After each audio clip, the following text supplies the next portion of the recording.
Hi, very fuzzy Michael Kennedy. I'm 005 Kennedy with you today. Hey, a little update on my knife project. Done some whittling on the knife to round the edges. I kind of like the grip of it now, but it's still too thick. It's too thick. The pins are recessed. The pins weren't as long as I would have liked them to be. Plus, if I get the little case they sent, the case for it, the sheath, it's kind of not going to stay in the sheath. So I've got to at least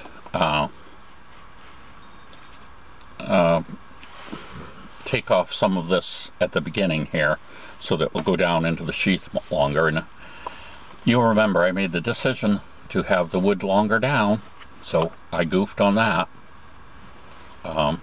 That's partially my fault. The sheath isn't that thick, so I'm not sure what I'm going to do. I'll probably angle this down quite a bit, you know, cut off this way so it'll fit into the sheath a little more. But if I've kind of got it where I want it, you know, I think I'll probably go for another sheath rather than changing the knife that much. I kind of like the effect that the whittling has on it. It's made it look kind of rustic, you know. You can tell it's handmade, which I kind of like. Now, just to what would be the steps for in knife whatever quest. First you'd like buy a knife, learn how to sharpen it. Then you might do something like this, handle a knife. Then after that, the next step would probably be to buy a blank. In other words, well, you could buy an unsharpened blank that's shaped exactly the way you want it, then sharpen it and handle it. Or you can actually just buy, say, like a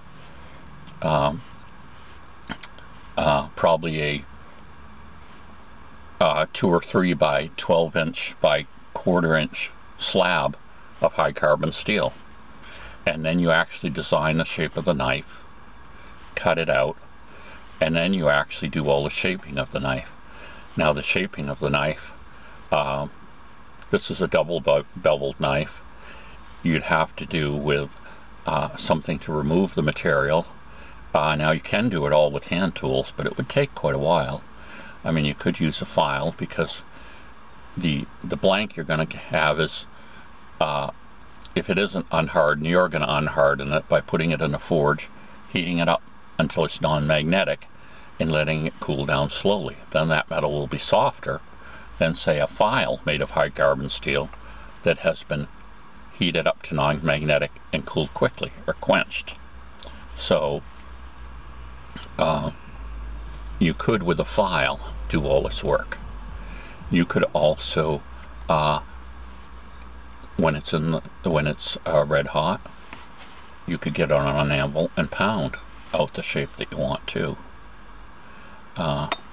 So then you need a forge. So I don't know if I'm going to go to that next step or not. I'd like to do that and make one completely from scratch. But for now, this is where I am. And like I say, since it doesn't fit in the case at all, we'll do something more about it. And if not, I'll just let the case go for something else and use this with a make a homemade case. I did notice at Army Barracks here, that we've got one over in Scarborough, they're selling leather ends now.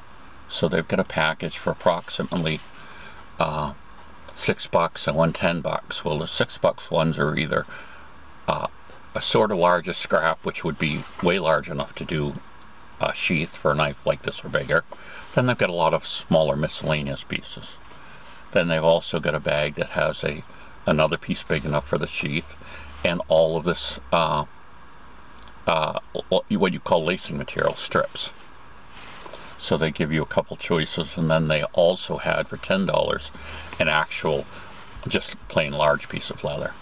So I could always do that. I could always make another sheath if I've decided I really want to keep the handle this way.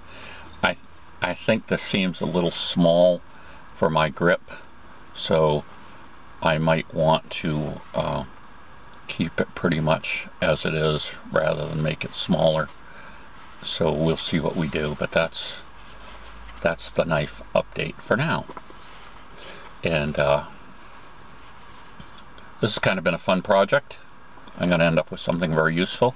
I wish it had a lanyard hole, but I could have left out that last peg and